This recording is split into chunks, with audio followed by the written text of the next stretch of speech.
It wasn't in the original script, and the question I had was, how does whatever his past life was, and we don't know specifically, he's damaged goods, and there was a lot of violence and or chaos in his life, and I think there was a need to put things in order, to fold things a certain way, to place things a certain way.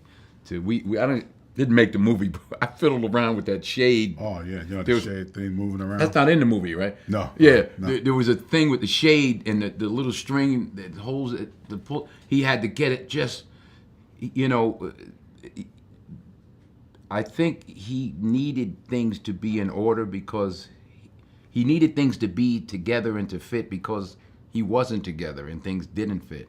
And I like that idea. So he's not just some mindless super guy who goes around kicking butt. He's struggling. He's moving from job to job. He's an avid reader.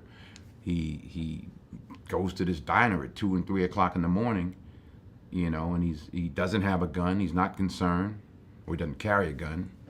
He's not concerned about that. He's just, all of those layers make for an interesting character. We all have our public life, and then we all have that when we close that door and we're in that house by ourselves and who we really are, and maybe we like ourselves, maybe we don't, what we see when we look in the mirror and odd things and, talking to yourself. And so maybe people relate to that, oh wow, he's not this super, he's screwed up like the rest of us. We don't see him necessarily break down at home, but When you see something's wrong, yeah, like with the book when he can't sleep, right. He bangs his head with time, the book, something's going on there, The diner is set up. It's like seeing into a bubble or looking outside of the bubble. That's why it's got the big windows. It's like Hopper, There's an outside world, there's an inside world, right? You can't escape. You can't escape one or the other. That's interesting that he goes to this diner to be alone, but he's like on television or something. Because he's trying to fit into the world, but the glass is still there, right? But he's trying to fit into the world in a different way than he's used to, because he's probably been God knows where in the world and did so many things that we don't even want to know about.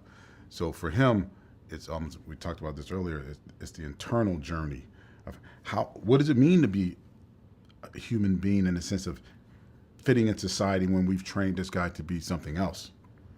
He's been trained to do something that most of us, only maybe 1% of us can do like that, right? Those guys. And so how do you fit them back into the world? How do they fit back into the world? How do they function in the regular world day in and day out? Well, I love Chloe. I mean, we cast, there was another young lady that was gonna, that I was leaning towards, the one that played the other role, in fact. In the hospital, in the hallway scene. Yeah, and she's a wonderful actress as well. And Amy Pascal mentioned Chloe. She said, "I should meet Chloe." And I thought, she's 16 when I looked her up because she was so young. I remember her Amy's just from the head of the studio. Yeah, Amy was the one that said you should meet her. And I looked her up, and I remember her from Hugo. And I was like, she's so young. She's 16. And when she walked in the room, she was amazing. Like, she was just, I don't know, she was just a little woman. She was so mature. She was so confident. And we talked for about an hour, and I had a great time talking to her. And I said, you should meet Denzel.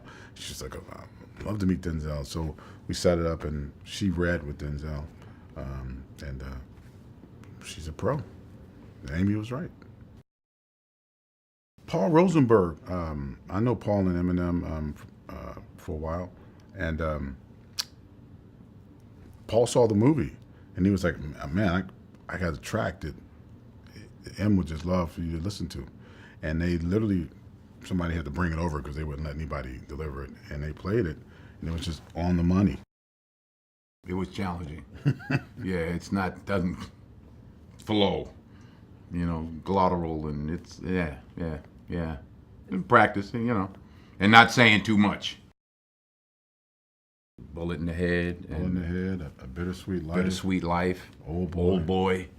crazy movies. Yeah, they got some really talented people over.